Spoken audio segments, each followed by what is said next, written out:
El asma es actualmente la enfermedad crónica que afecta a una mayor proporción de población en España. Pero hay muchos tipos de asma en función de diversas características, entre ellas la frecuencia e intensidad de los síntomas. En ese criterio queremos centrarnos hoy para hablarte concretamente del asma grave, es decir, aquella que presenta síntomas diarios y frecuentes exacerbaciones, que precisa de altas dosis de glucocorticoides o que no se logra controlar a pesar del tratamiento. Casi un 20% de los pacientes con asma sufren asma grave en la Europa occidental. En España se calcula que unas 80.000 personas padecen ese tipo de asma y su prevalencia está aumentando. Y lo peor, la mitad de ellos no tiene un control adecuado de su enfermedad.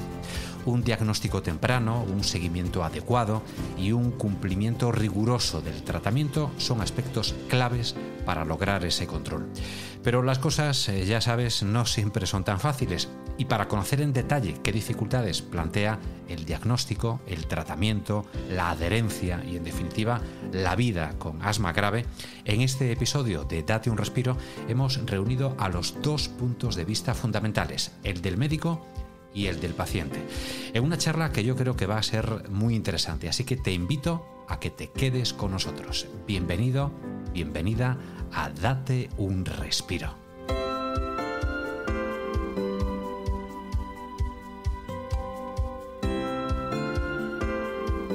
Aquí comienza Date un Respiro, el podcast de salud respiratoria de FENAER.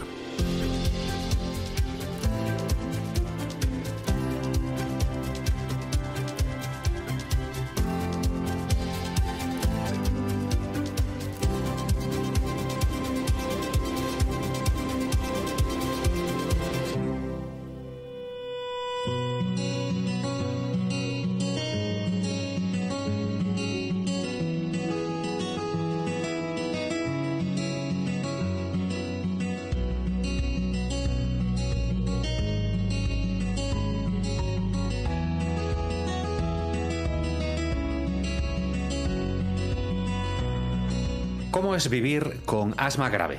¿Es fácil de diagnosticar? ¿Permite esta enfermedad llevar una vida normal? ¿Resulta complicado seguir el tratamiento? Bueno, pues ya sabes que en este podcast, en Date un Respiro, te ofrecemos siempre información que proviene de las fuentes más fiables que podemos encontrar para profundizar en cualquier tema de salud, la de la ciencia y la de los pacientes. Y hoy vamos a unir esas dos fuentes para hablar del asma grave. Como os decía en la introducción, tenemos en nuestra mesa virtual de Date un Respiro, por una parte, a la doctora Marina Blanco. Marina es coordinadora del área de asma de SEPAR. Marina, desde A Coruña, bienvenida a Date un Respiro. ¿Cómo estás? Muy bien, buenas tardes. Un placer saludarte. Igualmente. Y a Julia González. Julia es una paciente muy joven, ustedes no la ven, pero yo sí la estoy viendo en la aplicación con la que grabamos este programa.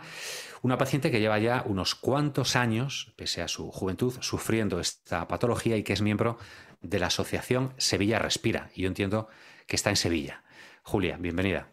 Efectivamente, aquí desde Sevilla. Muy buenas tardes y muchísimas gracias por dejar dar mi experiencia en el asma grave. Con ese maravilloso acento, está claro que de Sevilla o de cerca de Sevilla, ¿no? Al igual que el caso de Marina desde A Coruña. Vamos a empezar por ti, Julia. ¿Cuándo te diagnosticaron asma grave?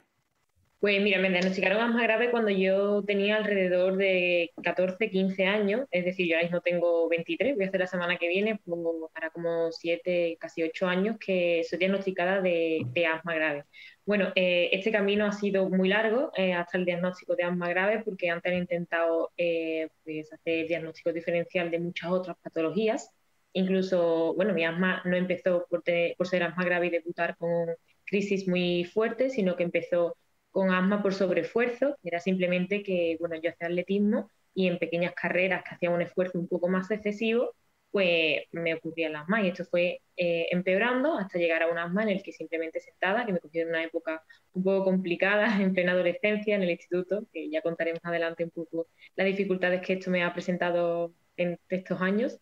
Pues empecé, pues eso, simplemente sentada en el instituto, dándome una crisis de, bueno, pues perder el conocimiento, tener que estar en servicio de urgencia muchísimas veces, y poco a poco, a raíz de muchas pruebas, me dieron el diagnóstico de asma grave. Y ahí fue un poco, asma grave, ¿qué es esto? ¿Qué es esto, no? Estarás como algunos de nuestros oyentes, ¿no? Que no saben muy bien en qué consiste y qué dificultades supone tener asma grave, ¿no? Con ese apellido que suena, bueno, pues tan grave, ¿no? Evidentemente. Nos hablas, Julia, de un camino largo. Nos dices que fue en torno a los 14 o 15 años. Yo quería preguntarle a la doctora si es habitual, Marina, que se tarde tanto tiempo en llegar al diagnóstico y en ese caso, en caso de que sea muy habitual, ¿por qué se tarda tanto tiempo? Bueno, pues en primer lugar quería recalcar dos aspectos que ha comentado Julia que me parecen muy interesantes. El primero, ella ha hablado de que tuvieron que hacerle un amplio diagnóstico diferencial y es que los síntomas del asma son muy inespecíficos y en realidad a veces son pues simplemente tos, simplemente pitidos, fatiga en determinadas circunstancias, pero no tienen ni por qué ser diariamente, sino que pueden ser intermitentes. Eso es muy variable de unos pacientes a otros. Y eso hace, por una parte, que se tarde en diagnosticar y por otra parte que haya que hacer un diagnóstico diferencial con muchas otras enfermedades que producen los mismos síntomas. Y otra cosa que me pareció de resaltar de lo que acaba de comentar Julia es el hecho de que ella dijo que empezó por un asma más leve y que luego fue empeorando hasta el diagnóstico del asma grave. Bueno, pues esto también hay que recalcarlo. El asma no tiene por qué ser grave desde el inicio. El asma es una enfermedad, para que lo entiendan los oyentes, es una enfermedad inflamatoria de las vías respiratorias y que es muy variable. Entonces, puede haber pacientes que debutan con un asma muy leve, con síntomas muy ocasionales, pero muy ocasionales me refiero a lo mejor 2 o 3 veces al año. Y muchos pacientes o síntomas remiten generalmente con tratamiento durante años incluso. No todos los pacientes que debutan con asma tienen el mismo curso y otros pacientes su asma evoluciona hacia una forma, como nos comentaba Julia, de asma grave. Es decir, que pueden aparecer primero unos síntomas leves y muy estacionales, ¿no? Nos hablaba, doctora, de 2 o 3 veces al año y cuando nos decías eso, Laura asentía, entiendo que es un proceso parecido al que has vivido, ¿no? Laura, síntomas leves, tengo asma, pero parece que no es grave. Y hasta que has llegado al asma grave, ¿no? ¿Cómo has vivido con esos síntomas? ¿Cómo has vivido las crisis primero hasta que llega el diagnóstico y después del diagnóstico? ¿Cómo ha sido tu experiencia, Julia? Bueno, los síntomas, yo es que los diferencio mucho en 2 tipos de síntomas. Uno son los síntomas de crisis, ¿no? Los síntomas que sientes en las crisis, y luego los síntomas que son más en el momento que no tienes crisis, que está más estable, pero estás mal. Entonces, es verdad que yo desde pequeña, que luego me han dicho, no sé si la doctora estará de acuerdo en esto, que yo tenía dermatitis atópica de pequeña y que después a lo largo del tiempo me han dicho algunos médicos que estaba un poco relacionado con el tema del asma. Entonces yo empecé por un poco de asma, pues sobre esfuerzo, me asfixiaba un poquito simplemente cuando corría un poco más de la cuenta. Pero claro, ya esos síntomas empezaron a irse más fuertes, ya simplemente empezaba a toser, que esto me pasa muchas veces, empiezo a toser, hasta que ya me falta el aire y la sensación. Yo le digo que es cuando, a mí me gusta hacer muchos símiles, en todo lo hago, porque me parece que es la forma más interactiva de que la gente pueda comprender lo que sientes en esos momentos. Entonces, la crisis de asma ya de por sí es una situación de agobio, pues es como si en las piscinas ahora que ha sido verano, las típicas carreras que vas de un bordillo a otro y no quieres sacar la cabeza hasta que no llegas al otro bordillo, que lo hemos hecho mucho todos de pequeños, pues es como si ese bordillo nunca llegase. Entonces, por mucho que tú quieras sacar la cabeza y tú por mucho que quieras llegar, pues esa sensación de asfixia, de que no tienes más aire, que por mucho que cojas no hay, pues es un poco esa sensación. Entonces eso lo determinaría como los síntomas, para que los oyentes así me comprendan un poco. que sería una crisis. Y luego los síntomas del estado normal cuando estoy peor. Pues yo también lo asimilo mucho a la opresión en el pecho que siento continuamente, que es como lo típico cuando estás en verano, que tienes a lo mejor unos kilos de más por la comida y tal, y tienes el cinturón que parece que te va a explotar, que lo tienes en el agujero y ese agujero parece que sobrepasa, que no puedes más. Pues esa opresión la siento yo en el pecho, no diariamente porque tengo algunas épocas mejor, pero en muchas ocasiones. Luego es verdad que algo que tiene muy oculto el asma es lo que limita en el día a día. Por ejemplo, yo hay noches que no duermo bien, que me desvelo muchísimo, o incluso hay noches que sí que duermo, pero que me levanto con la sensación de no haber descansado, de no haber tenido ese sueño reparador que normalmente se tiene. A lo mejor las pacientes que no tengan patología no pueden tener 1 o 2 noches que tengan algún problema en la cabeza que les ronde, pero sin tener ningún problema de estos, pues sí que te levantas con esa sensación de insatisfacción, ¿no? del sueño y cansancio, no rindes en tu día a día. Luego los dolores de cabeza son bastante continuos y aparecen bastante. Luego, por ejemplo, una persona, bueno, yo me considero una persona joven, ¿no? Tengo 22, 23 años. Bueno, considérate con todo el derecho del mundo, ¿no? Nosotros, pues, mientras te esperábamos, Julia, para grabar este episodio, Marina y yo estábamos hablando, ¿sabes de qué? De la jubilación. Entonces... Pero con 2 enfoques muy diferentes. Muy diferentes. Yo estaba un poquito más preocupado que ella, que no está absolutamente preocupado por jubilarse. Dice que nos van a sobrar las cosas, fíjate. Pero bueno, perdona por meter este pequeño inciso. Nos estabas hablando un poquito de tus síntomas. Pues que te sientes un poco limitado, pues como estamos acostumbrados a ver las personas mayores. Por ejemplo, a mí subir una escalera en cualquier sitio, que a lo mejor pues, no tiene por qué haber ascensor o no está adaptado, o simplemente es un lugar que tú te ves capacitada para poder subir, que sea 2 tramos de escaleras, pues a mí me resulta bastante difícil. Por ejemplo, este verano teníamos estropeado el ascensor del edificio de mi urbanización. Yo vivo en un 7º. Pues las personas me decían, bueno, pues sube por el ascensor. Y yo decía, si es que yo, por mucho que tú me veas y por mucho que tú sientas que yo puedo subir una escalera, yo al tercer, segundo piso, yo no puedo subir más. De hecho, en la primera vez pude subir yo sola haciendo descansos, pero las demás veces mi pareja, mi padre me tuvieron que subir, bueno, me cogieron y subieron como pudieron y mi medicación de rescate me la tuve que poner varias veces. O sea, que son situaciones que al final parece que no, pero que al día a día hay cosas que pueden limitar bastante. Imagino que al principio uno no sabe explicar muy bien hasta que llega el diagnóstico qué le está pasando, aunque sea un asma con síntomas leves, y que cuando llega el diagnóstico uno encuentra ya con las explicaciones de nuestro especialista su explicación y relativa tranquilidad, porque por lo menos tenemos un diagnóstico, ¿no? Doctora, el no saber qué nos pasa, qué enfermedad es la que nos está afectando hasta que, como digo, llega ese diagnóstico, influye en el curso de la enfermedad. Dicho de otra forma, la incertidumbre de no tener diagnóstico también puede predisponer, al menos psicológicamente, a tener más síntomas e incluso más crisis. Bueno, la incertidumbre, bajo mi punto de vista, no es buena para ninguna cosa. Para poder afrontar situaciones del tipo que sean, y el asma no es una excepción, es muy importante conocer lo que le pasa a uno, porque nunca se puede poner una solución a un problema que no se identifica. Entonces, el diagnóstico es fundamental.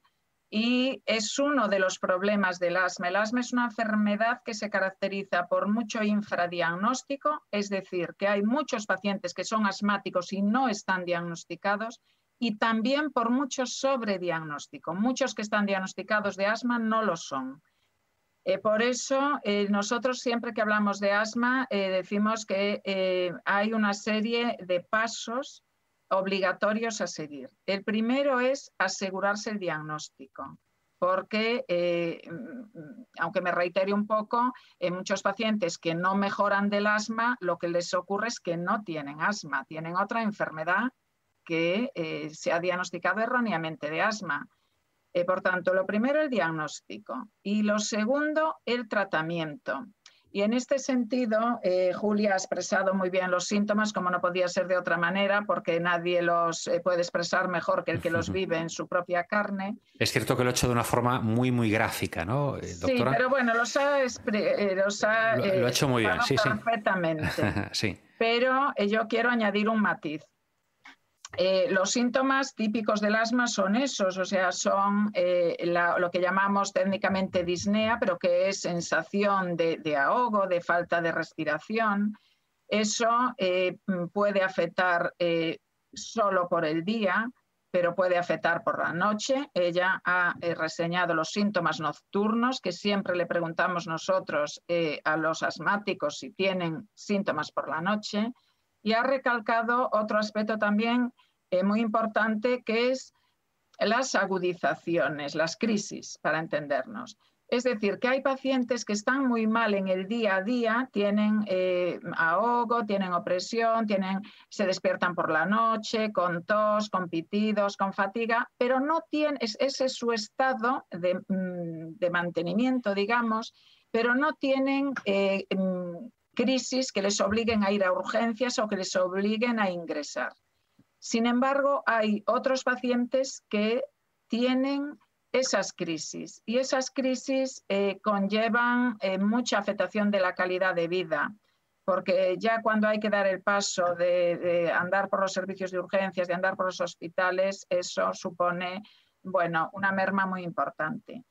Pero el mensaje positivo es que afortunadamente la mayoría de los pacientes con un tratamiento adecuado se controlan. Es decir, que la idea que hay que transmitir no es que el paciente asmático tiene que estar con esos síntomas y es su vida así.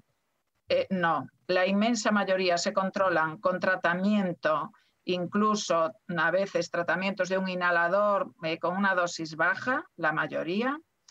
Y a medida que el asma es más grave, pues se va necesitando más tratamiento.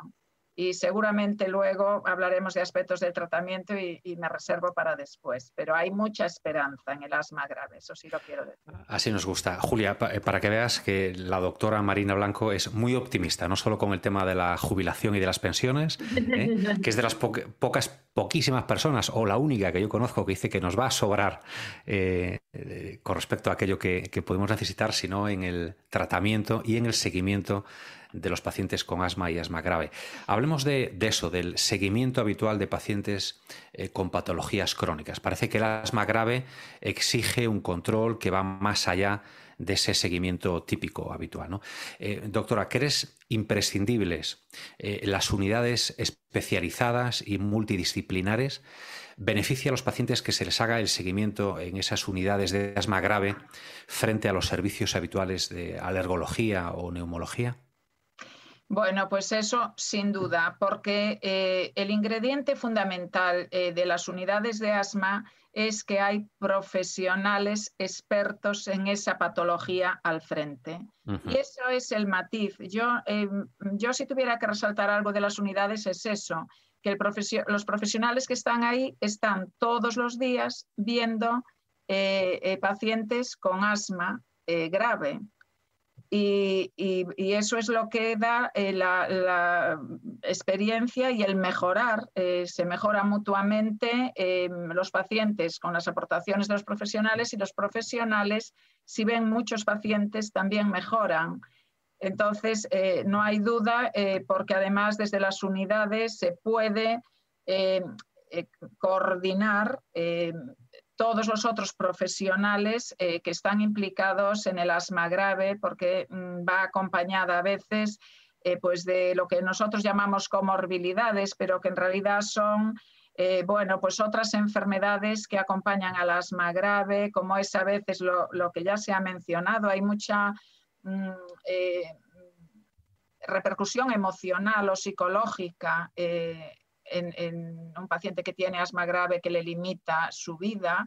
Bueno, pues desde psicólogos hasta la enfermería especializada en asma, que es crucial para hacer una educación, explicarle bien al paciente en qué consiste la enfermedad, fomentar el cumplimiento del tratamiento, porque de eso no sé si vamos a hablar, pero uno de los problemas que tiene el asma es que hay un alto porcentaje de pacientes que no cumplen el tratamiento por ese carácter, por muchos factores, pero uno de ellos es ese carácter variable de la enfermedad. Entonces, cuando toman el tratamiento, la mayoría mejoran hasta el punto de quedar sin ningún síntoma. Claro. Entonces, no entienden cuál es el objetivo de seguir tomando un tratamiento cuando se encuentran perfectamente. Y todo eso requiere un trabajo minucioso con los pacientes que solo se puede hacer cuando hay una estructura que facilita esa labor, ¿no?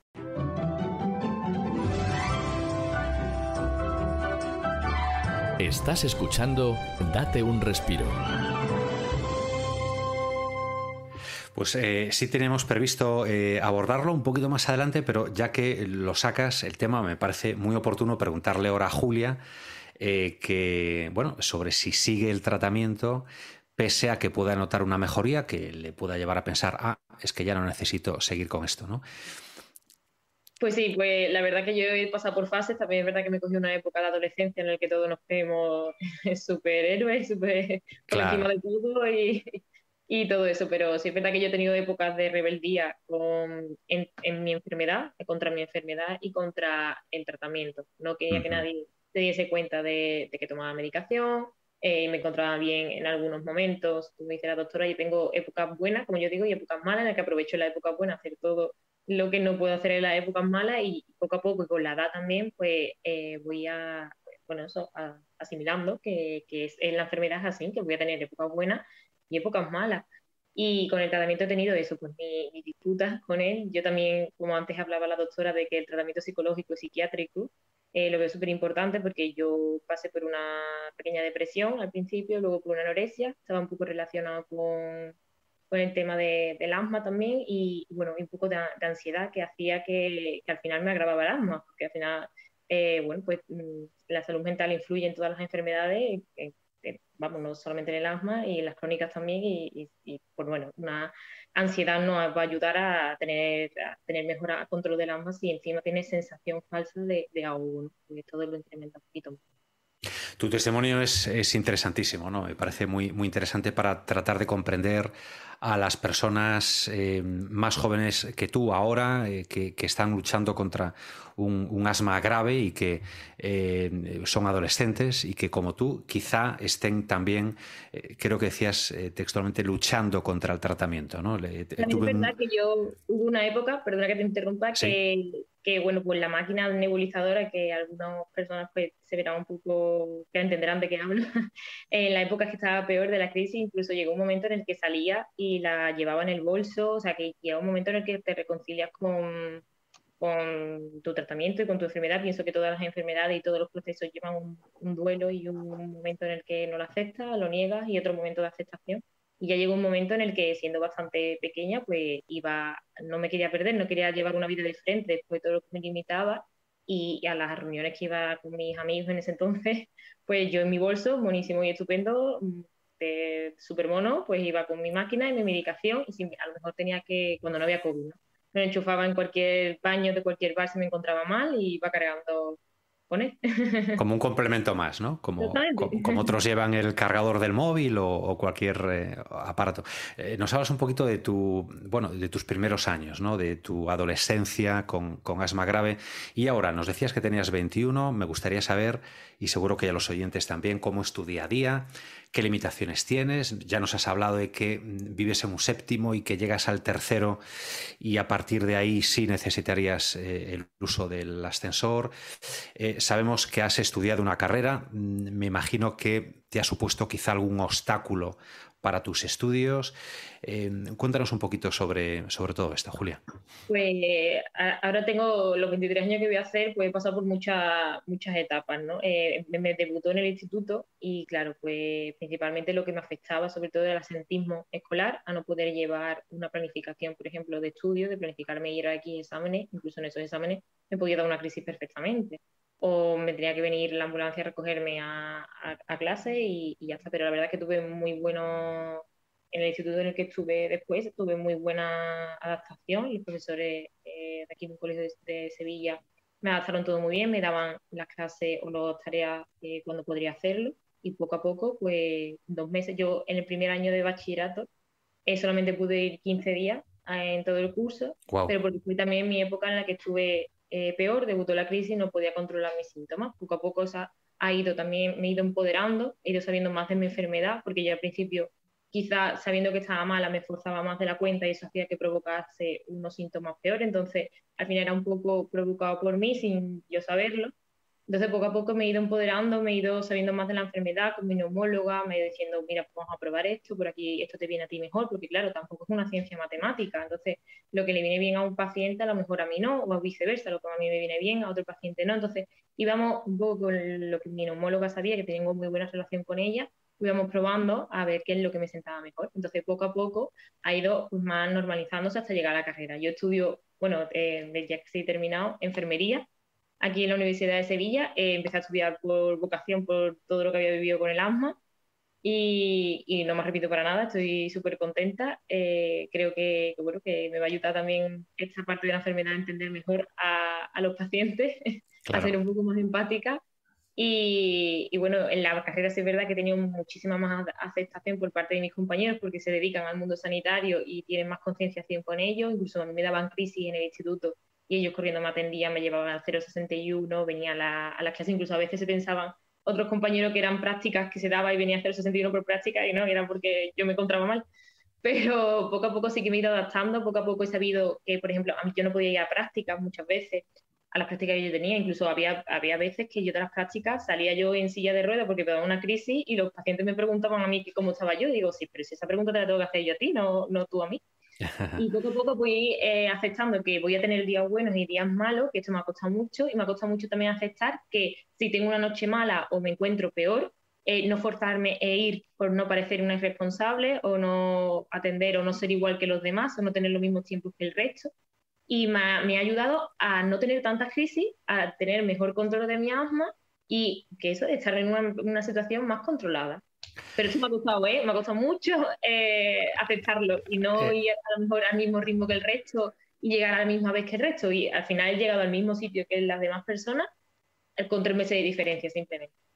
En los buenos momentos, por ejemplo, llevándolo un poquito al terreno práctico, ¿haces deporte? ¿Puedes hacer cualquier actividad propia de una persona tan joven como tú? Sí, yo de hecho este año no, porque me he encontrado un poco peor y yo vi el COVID el año pasado y me está costando mucho retomar el deporte, pero eso es por el tema del COVID. Pero del asma me ha venido genial, no sabéis cuánto, hacer deporte guiado por profesionales, por unos entrenadores, pero es la época en que mejor he estado cuando he hecho deporte, tanto deporte de aeróbico y tal, sobre todo ejercitaba mucho los músculos de los cuádriceps que más gastan oxígeno y es la época en la que mejor he estado cuando he hecho deporte, que muchos amigos conocidos me decían, pero estás loca, ¿cómo vas a hacer deporte tú, que te puedes asfixiar si no puedes subir una escalera? Pues al revés, obviamente seguido por profesionales con la autorización de tu neumólogo y de tu médico, pero es la mejor época en la que he estado, me veía con más capacidad, mejor control de mi asma. Incluso cuando estaba mal y me daba alguna crisis, a los 2 días siguientes que intentaba ya estar recuperando, me empezaba a hacer deporte y mi recuperación era muchísimo mejor. Es una pena que ahora, con todo el tema este del COVID, pues me esté costando mucho más retomarlo, pero voy a volver al mismo estado en el que estaba antes y estoy segura. Fantástico, no es por falta de ganas. Entonces, es muy interesante tu experiencia, Julia.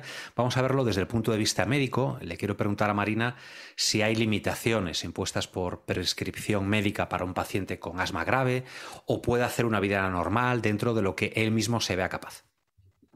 Bueno, pues lo primero le quería decir a Julia que se puede hacer influencer del asma, que yo siempre hablo que ahora que hay influencers de todo, pues debiera de haber también influencers del asma con sus seguidores, que serían otros asmáticos, y porque creo que les podría ayudar. No lo digo de broma, porque les da mensajes que les pueden ser útiles. Bueno, el tema del deporte, nosotros siempre decimos lo mismo, que hay un alto porcentaje de deportistas de élite con medallas que son asmáticos. Es decir, que el deporte no está reñido con el asma para nada. ¿Qué hay que hacer? Controlar el asma primero. Entonces, el asmático... nosotros no hablamos de asma, hablamos de asmas, porque casi cada persona es diferente, cada tipo de asma es diferente.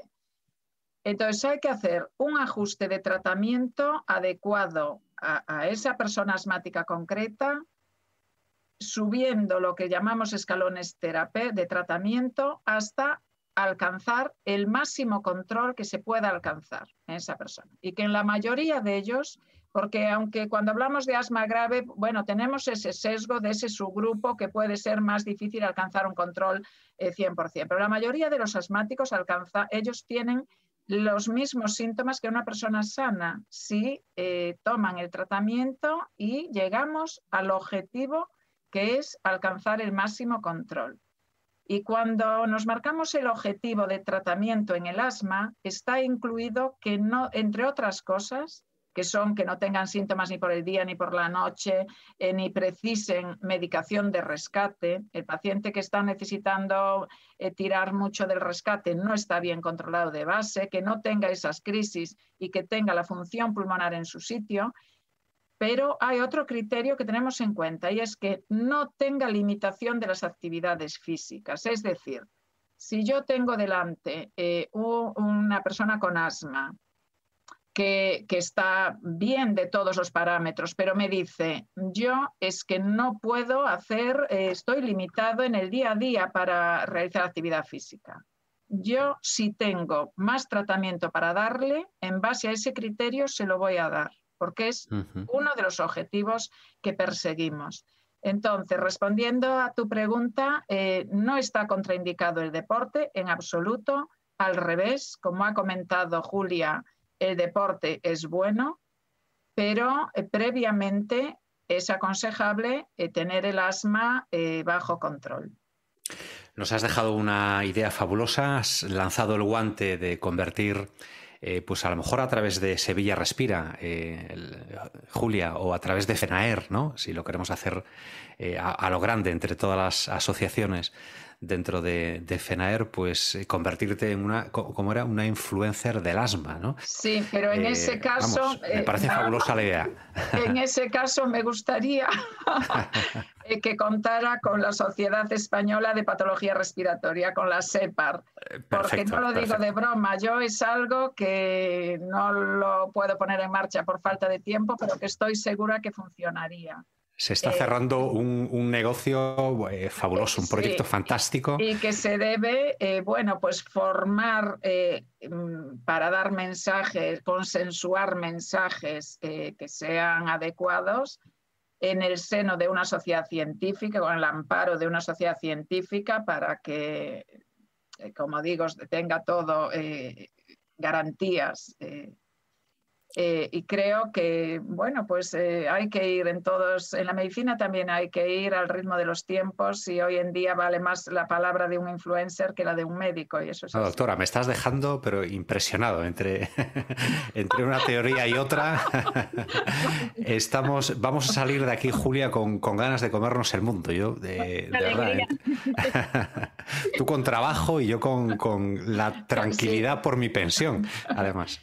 Sí, esa preocupación no la tengas, te va a sobrar, ya lo verás. ¿Te apetecería, Julia, recoger ese guante y convertirte en una especie de prescriptora para jóvenes que, como tú, están con asma o asma grave en algún caso? Claro, para mí ha sido que una doctora y que entienda de eso vea en mí un espíritu de aprender, de enseñar, de ser algún ejemplo después de todo lo que he pasado. Me parece increíble y contar con ellos me parecía algo extraordinario y que yo estaría encantada. A día de hoy intento por mis redes sociales mostrar un poquito de las dificultades que me encuentro en el día a día, pero no había caído en que podía contrastarlo con la sociedad y podíamos crear, la verdad, un banco de información bastante importante. Sí es verdad que, ya te digo, que a día de hoy intento mostrar, por ejemplo, este fin de semana medio de viaje, había un sitio en el que no podía ser accesible porque me costaba mucho, porque había unas escaleras y tal, y lo intento mostrar porque lo que me pasaba sobre todo es que la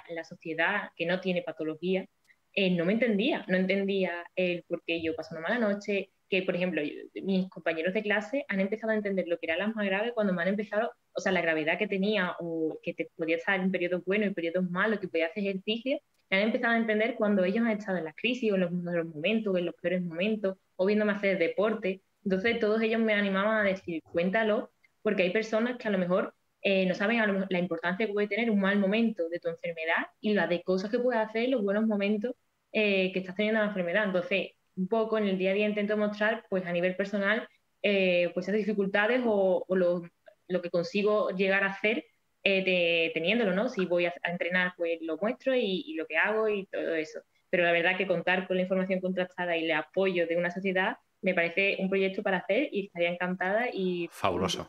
Lo haré para poder hacerlo de verdad. Pues que esto no quede en el aire, ¿no? En el aire de un podcast, de un contenido pues radiofónico, digamos, de audio, sino que sea realidad. Vamos a cerrar el proyecto, ya que ha surgido de la doctora Marina Blanco a SEPAR, pero que conste que en algún momento tiene que aparecer ahí FENAER como la federación que ha dado lugar a este encuentro, que lo ha hecho posible. Por supuesto. Seguro que el presidente estará muy de acuerdo, Mariano Pastor. Claro que sí. Mariano Pastor es un hombre fantástico y muy generoso, por supuesto. Hablemos de la innovación, porque en asma grave hay innovación también, con tratamientos cada vez tengo entendido que son más personalizados y adaptados a cada paciente. Por ejemplo, doctora, los tratamientos biológicos, ¿en qué consisten? Bueno, pues hay un antes y un después en el manejo del asma desde que existen los tratamientos biológicos. A muchos pacientes les han cambiado la vida totalmente y ellos lo dicen así, dicen, pero esto es milagroso, es un milagro. Como todos los tratamientos no funcionan en el 100% de los pacientes. Y los que hay disponibles en este momento, que ya hay 5 aprobados, se ha empezado por uno que era para el asma alérgica solo, y que estuvo durante años, fue el único tratamiento biológico, y luego rápidamente han irrumpido otro grupo de tratamientos que actúan sobre una célula muy concreta que está implicada en el asma, que se llama eosinófilo, que el nombre es lo de menos, pero digamos que son medicamentos que van dirigidos a dianas concretas, que apuntan a aspectos concretos de la naturaleza del asma, ¿no? Del proceso inflamatorio. Estos fármacos lo que hacen pues es eso, que van dirigidos contra esa diana y la neutralizan. Muchos asmáticos tienen los eosinófilos muy altos, estos se llaman antieosinofílicos. Se unen a alguna parte que esté implicada en estas células, la bloquean y por tanto interrumpen esa cadena inflamatoria. Por tanto, no abarca el 100% de los asmáticos porque tiene que ser asmas con ese mecanismo subyacente, que sea un asma que llamamos de tipo T2 porque están implicadas unas moléculas concretas, esas moléculas que se pueden bloquear. Entonces yo ahí, yo y todos los compañeros que manejamos el asma grave, pero cuando estaba hablando Julia de la limitación del asentismo escolar, yo me estaba acordando de pacientes que han perdido su trabajo, que el asma grave les ha limitado hasta el punto. Esta paciente, una de las últimas, que me decía que había perdido su trabajo y me dijo, incluso me he separado por culpa del asma, porque mi vida... pues cuando uno está enfermo no está de buen humor, sinceramente. Entonces, con un fármaco de estos biológicos, ha normalizado su vida. La separación no, tendrá que arreglarla por otro lado, pero la vida laboral la ha recuperado y ha dejado, que es otro del asma grave, pues los pacientes tienen que tomar mucha cortisona, y que es un fármaco que tiene sus efectos secundarios y estos medicamentos han permitido liberar de la cortisona a los pacientes y por tanto de todos los efectos secundarios que conllevan. Todavía hay investigación y falta, pues no responden, como digo, el 100% de los pacientes, entonces hay todavía aspectos no cubiertos, como son otros tipos de asma, que no son el asma eosinofílica o el asma alérgica, y un porcentaje de pacientes que son no respondedores, a pesar de tener ese tipo de asma, y que a día de hoy no sabemos bien por qué no responden. Pero el respondedor, un antes y un después. No me extraña que consiguiendo esos logros podamos hablar de de unos tratamientos, los biológicos, como tratamientos que marcan un antes y un después. No sé si tienes experiencia con ellos, Julia. Sí, yo tengo, además que me veo muy, muy retratada en lo que ha dicho la doctora. Sí que he tenido experiencia con tratamientos biológicos hace unos años, con esos primeros tratamientos que dijo la doctora, que van a un tipo de asma alérgico, pero no respondí. Fui de ese porcentaje de personas que hablaban de la doctora, pues que me fueron mal y no respondí bien. Ya en los nuevos que ha dicho la doctora, que van a esa molécula más determinada, pues no entro en ese grupo porque no llego a tener el límite necesario para ello. Entonces, pues antes seguiré a la espera porque estoy segura de que la investigación seguirá avanzando y tendré unos nuevos medicamentos. Yo, por ejemplo, con lo que ha dicho antes de los efectos secundarios de la cortisona, yo en una de las crisis que tuve, pues porque yo soy una persona que, bueno, cada persona es un mundo, no somos un libro matemático, tardo un pelín de más tiempo en responder un poco a los medicamentos de urgencia. Y llegó un punto en el que, para intentar rescatarme, pues me pusieron cortisona un poco más, no es que fuese un límite, pero más. Entonces me intoxiqué de cortisona y ahora mismo pues no me pueden poner o sea, me lo pueden poner, pero que no me hace efecto. Entonces por eso tengo muchas ganas de que haya más investigación y puedan sacar un tratamiento biológico que se adapte a las necesidades que tenga yo o el grupo en el que yo pueda entrar, y poder liberarme un poco de la medicación, porque sí que es verdad que te hace un poco esclavo de estar siempre, o cuando viajas o cuando tal, tienes que ir siempre con un informe de tu médica, te paran, te ponen impedimentos, que lo veo normal, pero bueno, tienes que ir siempre con ese hándicap. Estás escuchando Date un respiro.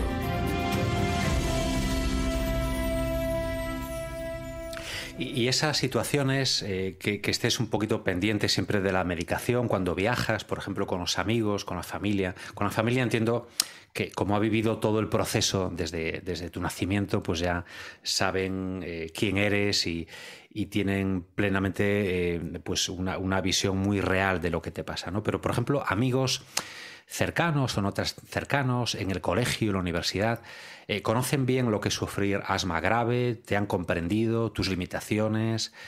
¿Cómo has vivido tu enfermedad en ese entorno social?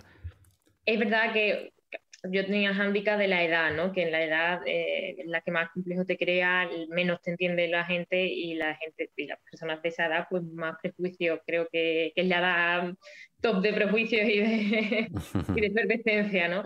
Pero sí es verdad que tanto la sociedad o incluso algunas personas de mi familia cercana y amigos, hasta que no lo han vivido de cerca, crisis, situaciones, bueno, en las que no me podía levantar o en las que no podía tirar de mi cuerpo, en las que no podía respirar, hasta que no lo han visto y no han sido conscientes, no han entendido un poco en lo que se basaba el asma, o que no es simplemente una crisis, porque ellos veían como algo malo simplemente una crisis. Bueno, pues también tengo unos síntomas que me limitan bastante. Que no son crisis, pero que es tu día a día, ¿no? Y a lo mejor me decían, está estupenda, si tú no tienes ninguna crisis. Claro. Como, vale, sí, verdad, no tengo una situación de urgencia, pero oye, a mí esto me afecta en mi día a día por X razón.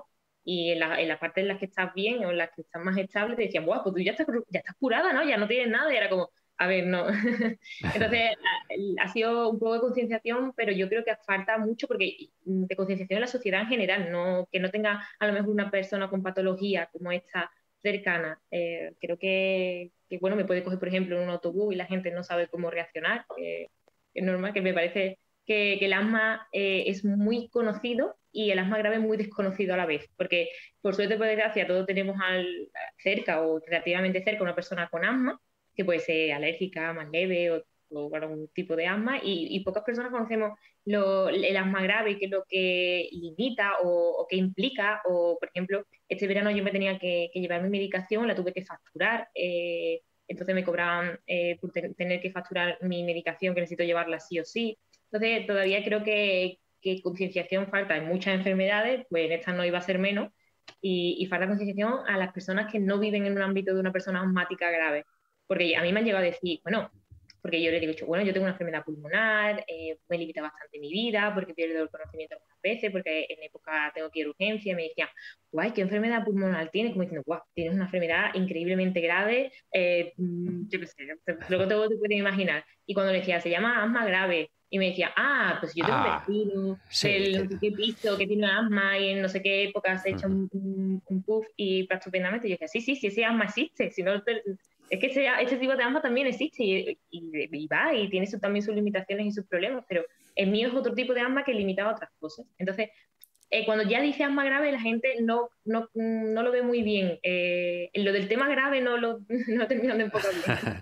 Hace falta, por lo tanto, como tú muy bien apuntas, Julia, pues concienciación, ¿no? Y esta es una pregunta para las dos. Ratificar un poquito esa llamada de atención de Julia, que no todo es tan sencillo como puede ser casi siempre en el asma a secas, sin el apellido de la gravedad, ¿no? Del asma grave. Y entiendo que también las asociaciones ahí, como Sevilla Respira, de la que formas parte, jugáis un papel interesante, ¿no? Esta es una pregunta para las dos. Si las asociaciones pueden hacer algo, o de hecho estén haciendo ya, para terminar con esos malentendidos y para hacer pues más agradable, más normal, digamos, ¿no? Entre comillas, aunque no nos acaba de gustar esa palabra de normal y que es normal, ¿no? En el sentido en que hay mucho trabajo por hacer, ¿no? De cara a la concienciación desde las asociaciones, ¿no? Marina, Julia.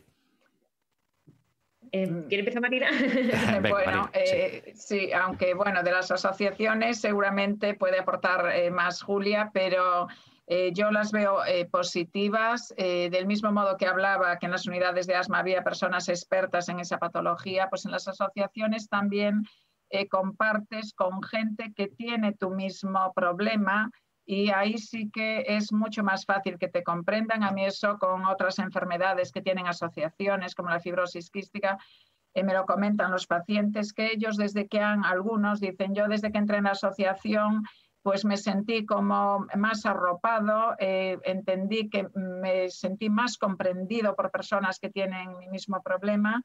Y luego está la parte de la asociación de visibilizar toda una serie de actividades de visibilizar la enfermedad, como es este tipo de lo que estamos haciendo ahora mismo, ¿no? Darle, ponerle cara y ponerle voz a la enfermedad. Entiendo que es parte de vuestros objetivos, Julia, en Sevilla Respira, en concreto, ¿no? Uno de nuestros objetivos principalmente es lo que decía la doctora, ¿no? Que yo cuando tuve el asma, pues buscaba sobre todo personas que tuviesen no mi misma patología, pero que entendiesen o estuviesen pasando más o menos por lo mismo, porque sobre todo en mi caso personas jóvenes, buscaba un poco porque claro, yo veía a otras personas enfermas de otras patologías respiratorias y yo decía, pues no, a lo mejor no comparto las mismas expectativas que yo tengo porque estamos en edades totalmente diferentes y es lo más lógico.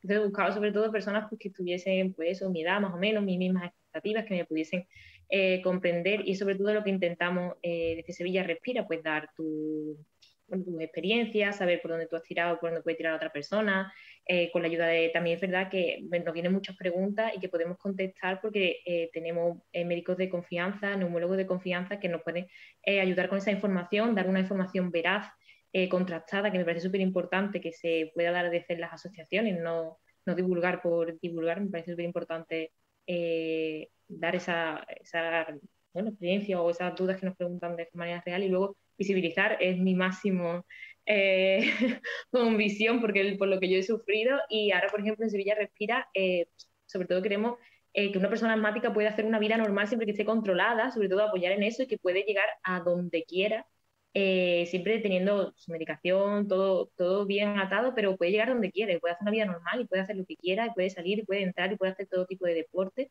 Y en Sevilla Respira estamos ahora mismo con un reto que se llama Rompiendo Estigmas, que salió un poco pues para romper todo el estigma que tiene el asma, y están 6 asmáticos de diferentes tipos de asma, se están preparando desde hace 2 meses ya un triatlón aquí en Sevilla, que el mes que viene ya lo van a hacer, y para que veas que quién podría decir que un asmático grave y leve y de todo tipo de asma pueden llegar a hacer un triatlón y poder llegar al mismo ritmo o a la misma meta, a lo mejor no al mismo tiempo, pero a la misma meta puede llegar una persona que no tenga patología, que intentemos decir normal, pero es que normal somos todos.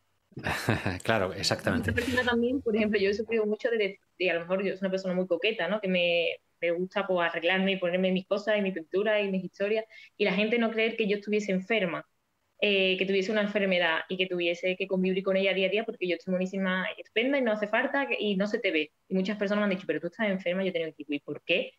por tener una enfermedad, yo tengo que estar postrada en la cama, sin arreglarme, sin vestirme. Bueno, pues lo mismo que te estoy diciendo, te estoy hablando del inhalador que me pongo, también te puedo decir de dónde es mi preciosa chaqueta de X tienda. Esa es la actitud, incluso en estas circunstancias en las que estamos viviendo y que a ti, Julia, nos decías, te ha llevado a dejar aparcado el deporte que piensas recuperar inmediatamente, ¿no? Esa, por cierto, puede ser una consecuencia de la pandemia en personas que, como tú, tenéis asma grave. Siguiendo con la COVID, doctora, algunos pacientes con asma grave están convencidos de tener mayor riesgo de desarrollar COVID grave o que la COVID influya de una forma negativa en la evolución de su asma. ¿Tiene esto alguna base científica? Bueno, pues en contra de todo pronóstico, porque cuando en la primera pandemia por el COVID, nuestro temor era, al tratarse de un virus y teniendo en cuenta que otros virus como el de la gripe o otros virus respiratorios sistemáticamente descompensan a los pacientes asmáticos, nuestro temor con la COVID era ese, y en contra de todo pronóstico no ha afectado más a los asmáticos que a otra población. También es verdad que creemos que en parte es porque se han protegido más. Ellos sí se consideraban que eran grupo de riesgo y ya desde el inicio utilizaron más las medidas, la mascarilla, evitaron exponerse, se confinaron más, digamos. No sabemos si es por eso. Y luego, en lo que sí hemos insistido mucho es en que tomasen bien el tratamiento de mantenimiento. Y hay, bueno, pues también algunos datos que apuntan a que el tratamiento de mantenimiento, que prácticamente en todos los asmáticos conlleva un corticoide inhalado, en los dispositivos inhalados, pudiera tener un papel a la hora de justificar que no fue un grupo especialmente castigado por la COVID. Excelente, Julia. No sé si tienes algo que añadir desde el punto de vista tuyo, ¿no? Es verdad que tuvimos mucho miedo, yo la primera, y creo que es una situación normal, y mi familia también, porque claro, un virus que atacaba principalmente al sistema respiratorio, y yo teniendo una enfermedad respiratoria, era como hacemos un cortocircuito y ya aquí se ha acabado el mundo, ya no sabemos qué más hacer. Y ya está, y sí. Claro, pues poco a poco, principalmente, es verdad que lo dice la doctora, el retraimiento, ¿no? Y el autoconfinamiento que nos hicimos desde un principio, las medidas que tomamos fueron muy exigentes y las llevamos muy a rajatabla por ese miedo. Pero bueno, luego yo, por ejemplo, pillé el COVID en octubre del año pasado y lo pasé mal. Es verdad que se me fue un pelín para el pulmón, pero para nada tuve consecuencias graves. Simplemente tuve 2 días que acudí a urgencia, que me pusieron mi medicación, un poquito de oxígeno, y es verdad que lo pasé mal, igual que otra persona a lo mejor que hubiese pasado el COVID, pero bueno, que no, para nada estuve en UCI, no tuve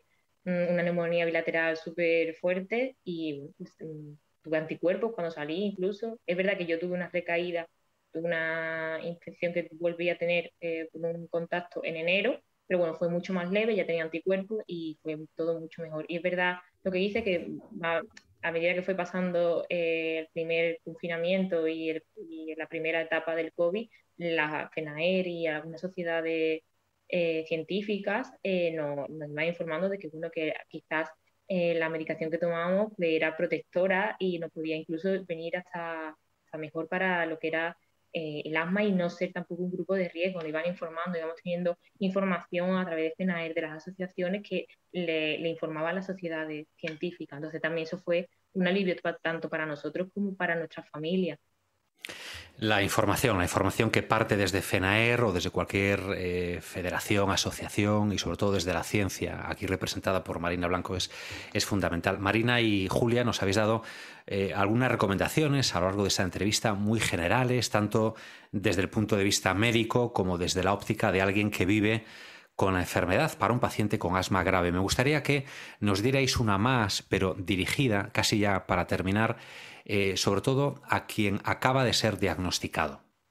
Para ese momento que tú has pasado, Julia, que conoces muy bien. Muy brevemente, os pido como 30 segundos a cada una, como mucho, que nos deis una recomendación de ultimísima hora para ese paciente que acaba de ser diagnosticado de asma grave. ¿Quién empieza? ¿Marina? Bueno, mi recomendación es muy breve.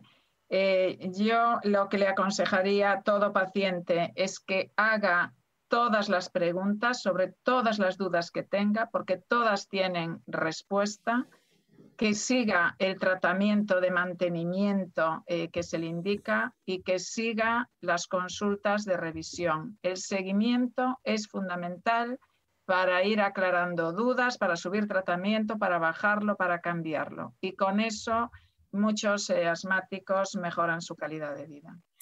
Hacer todas las preguntas que uno quiera, hacer un seguimiento detallado es fundamental.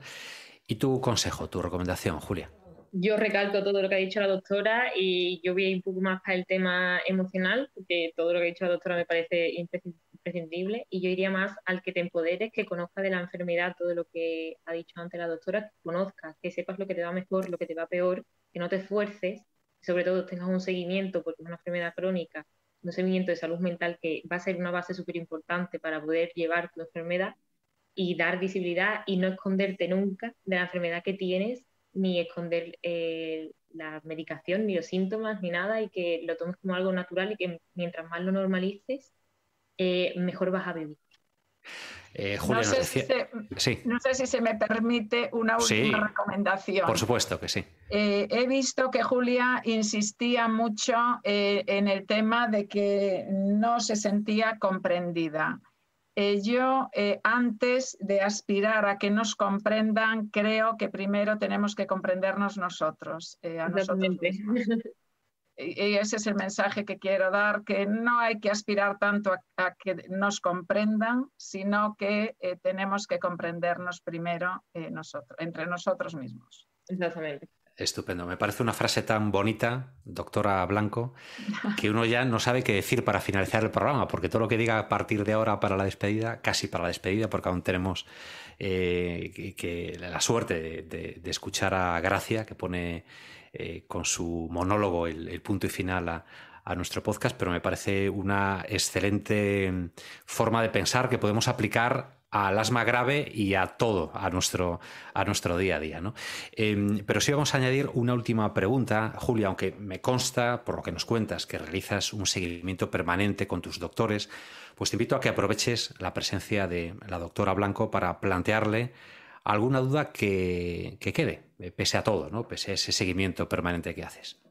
Pues mira, yo es verdad que tengo un muy buen seguimiento con mi neumóloga y que tenemos una estrecha relación, pero hay una cosa que siempre me ha llamado la atención y nunca comprendo, y es que yo, por ejemplo, me sienta súper bien en invierno y cuando estoy en peores situaciones, ir, por ejemplo, a un sitio de esquí, de nieve, así, por ejemplo, que nosotros tenemos aquí cerca Sierra Nevada, y realizar un poco de deporte que sea así muy leve, esquiar de forma muy leve, y me mejora tantísimo, que es que me da un margen de 2 semanas para encontrarme con muchísima más vitalidad, un descanso mejor. He comentado con otras personas de la asociación nuestra y algunas no le vienen tan bien. Entonces, no comprendo el por qué me viene bien o qué beneficios tiene eso, que yo me encuentre bien. No le encuentro la explicación, me gustaría preguntárselo a la doctora si tiene algún sentido o simplemente psicológico, no sé. Bueno, pues mira, puede haber muchas otras explicaciones porque, como decíamos, no hay dos asmáticos iguales, pero lo que sí está claro es que cuando uno va a esquiar va a una situación en la que generalmente se libera de bastante estrés del día a día. Y sí hay mucha asociación, eso está muy demostrado, que el propio estrés puede desencadenar crisis de asma y que es un factor que contribuye al mal control del asma. Por tanto, yo de entrada lo atribuiría, una de las razones es a que es una actividad de ocio que seguramente te gusta, que seguramente estás en un ambiente, esto es como el dolor de cabeza que a veces pasa en un segundo, cuando se quita la causa que lo provoca, ¿no? Y esto es igual, si uno está en una situación de tensión, de estrés y de repente se está haciendo algo que le gusta, donde está relajado, donde disfruta, pues todo el organismo lo nota y el asma también. No me parece tan raro, sinceramente. Claro, fabuloso. Marina Blanco, coordinadora del área de asma de SEPAR. Doctora, muchísimas gracias por haber estado con nosotros aquí en Date un Respiro. Ha sido un placer, de verdad. Pues muchas gracias y el placer ha sido mío. Y Julia González, paciente joven que lleva, como decíamos al inicio, pues unos pocos años sufriendo esta patología, miembro de la asociación Sevilla Respira y próxima influencer sobre jóvenes con asma grave, a cargo de la SEPAR y con la recomendación de FENAER también. Muchísimas gracias, Julia, de verdad, por haber estado con nosotros. Muchísimas gracias a vosotros y por dejarme contar mi experiencia y a la doctora por apoyarme. Gracias a las dos.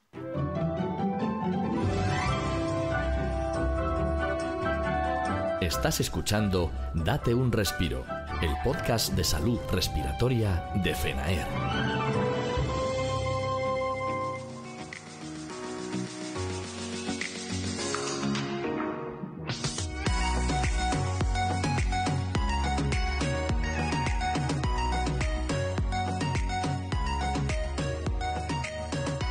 Una conversación de lo más fructífera, la que acabamos de mantener con la doctora Blanco y con Julia. Sin duda, sus explicaciones han contribuido a poner un poco más de luz sobre el asma grave y a comprender a quienes la padecen. Esperamos que te haya sido de utilidad, especialmente si la sufres o sobre todo si te la acaban de diagnosticar. Desde FENAER, además, nuestro sincero agradecimiento a Sanofi y a Chiesi por su colaboración para que este episodio de Date un Respiro haya sido posible y en general también por su permanente implicación en la divulgación sobre salud.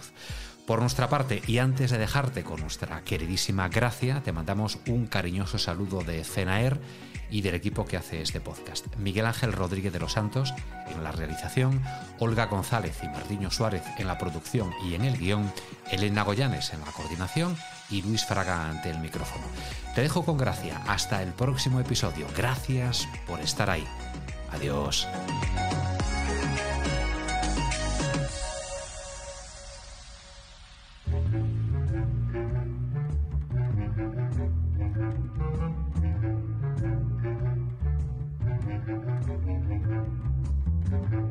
Qué puñetera es el asma, desde luego.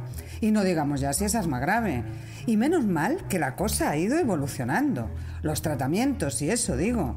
Porque es que el asma es muy antigua, no te creas que es cosa de ahora. Que el primero que dijo que había una enfermedad con ese nombre fue Hipócrates. 300 y pico años antes de Cristo. Después de mucha observación, eso sí, claro, que para eso está considerado el padre de la medicina. No es que Hipócrates escuchara a alguien decir me ahogo, y así de repente él dijera, pues si no estás debajo del agua, eso va a ser asma. No. Y ya en aquellos tiempos los griegos la curaban, o lo intentaban, a base de dieta y de pócimas con animales o plantas, o rezándole a los dioses, que oye, nunca se sabe. Pero sin irnos tan lejos, que Grecia parece que está ahí mismo, pero no te creas, me refiero a la Grecia clásica, claro. En fin, que sin irnos tan atrás en el tiempo, flipa con los tratamientos que se usaban para el asma. ¿Tú sabías, por ejemplo, que en el siglo XIX y hasta mediados del siglo pasado curaban el asma fumando? Lo que oyes. Bueno, en China ya lo hacían mucho tiempo antes. Los chinos muy antiguos, para aliviar el asma, se fumaban una planta. Trompeta del diablo la llamaban, ya solo el nombre ahoga, que en grandes dosis es muy venenosa, pero en cantidades normales nada, solo produce alucinaciones y delirios. Nos ha fastidiado. Qué listos los chinos aquellos, porque claro, lo mismo fumarte un petardo de esos, curar lo que se dice curar, cura poco, pero claro, si empiezas a ver la vida en colorines y con unicornios volando, se te alivia el asma y hasta una fractura de cráneo. Pero más cerca aún, más cerca. En los años 1800 y pico y 1900 y pico, ya en varios países de Europa se prescribía el fumeteo para aliviar el asma, como lo ves. Aquí mismo en España teníamos los cigarrillos balsámicos del doctor Andreu, un farmacéutico catalán que tenía remedios para casi todo, y muy populares, por cierto. ¿Y de qué estaban hechos los pitillos esos? Pues de datura de estramonio, o sea, la trompeta del diablo de los chinos, mira tú. Y al principio llevaban además cannabis. Alucina que debía ser justo lo que hacía el señor dibujado en el anuncio de los porretes esos, que decía: me curé fumando. Ya, y yo me curo las migrañas dándome martillazos en la cabeza, ¿no te digo? En las indicaciones de este remedio para el asma se advertía de que había que fumar los cigarrillos lentamente y aspirando fuerte el humo para que invadiera completamente el aparato respiratorio. ¡Toma ya! Y que si con un pitillo no llegaba para aliviar el ahogo, te fumaras otro. ¡Hala! A fumar sin parar. Que rule, colega, que me va a dar una crisis. O sea, que si ahora la cosa es en plan: ay chica, mi Paco está cada vez peor del asma. Pero es que claro, fuma un montón y así no hay forma. Pues hace unos cuantos años era: ay chica, mi Paco está cada vez peor del asma. Pero es que claro, no me fuma nada y así no hay forma. ¡Qué tiempos, eh! Claro, que teniendo en cuenta que por aquellos años había anuncios que recomendaban beberse 3/4 de litro de vino en cada comida. 3/4 de litro. Y encima decía la publicidad esa que es que el vino a dosis moderadas no es peligroso. Dosis moderadas 3/4 de litro. ¿Qué sería para ellos una dosis excesiva? ¿Un barril de Rioja? Y otro animaba a las madres a que les dieran cerveza a los niños, que así las comidas resultaban mucho más gratas. Normal, tú le das a los niños unos buenos lingotazos de cerveza y así, sedados y traspuestos, pues tú comes tan gratamente sin que te molesten. En fin, lo dicho, que menos mal que la ciencia avanza y nosotros evolucionamos. Y ahora, enfermedades como el asma pues se tratan más en serio y se pueden llevar mejor sin necesidad de alucinar en colores.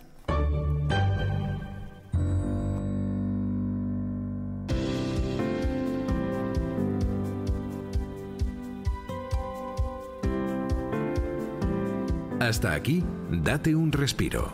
Recuerda que puedes mandarnos mensajes de audio de WhatsApp al teléfono 624-201-909 y dejarnos tus sugerencias o preguntas. Date un respiro, el podcast de salud respiratoria de FENAER.